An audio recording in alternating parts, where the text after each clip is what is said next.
lang ano, sa mahabang panahon ba ay ngayon lang uli, naramdaman o naranasan ng ganyang sitwasyon sa inyong lugar, Mayor?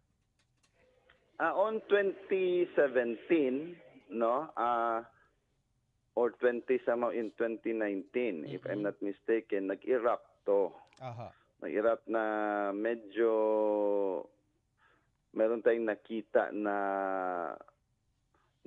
fire, Mhm. no? So, and as of now, ito naman ang latest niya ngayon na medyo sasabihin natin na major eruption during that Ah. time.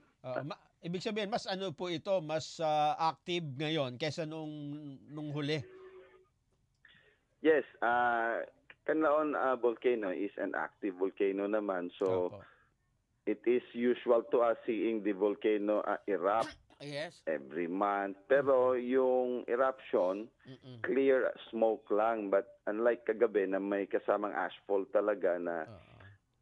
it will really caught the attention of the people. In fact, Oo. I sounded my siren, no, as part of our drill and plan to Mhm. let the residents know, no, na to let them prepare.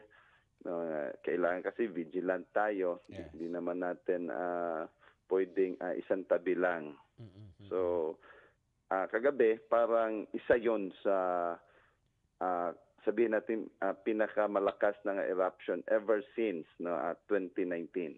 Ano hong dapat na i-priority namin para nang sa ganun ay kung magpapadala kami ng tulong, mapapakinabangan po ng inyong mga kababayan?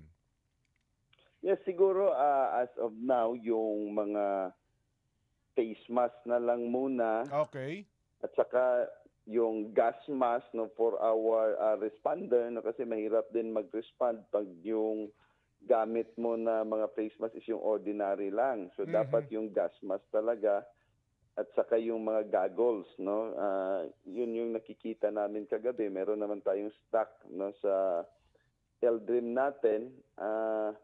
Pero yun yung nakikita ko na kailangan talaga yung sa mga responders at saka yung ipamimigay natin, no, sa constituents na if Mhm. necessary. So is open na kasi yan na pag merong eruption kasi sa sulfuric smell alone. In fact, ngayon medyo mabaho din. Opo.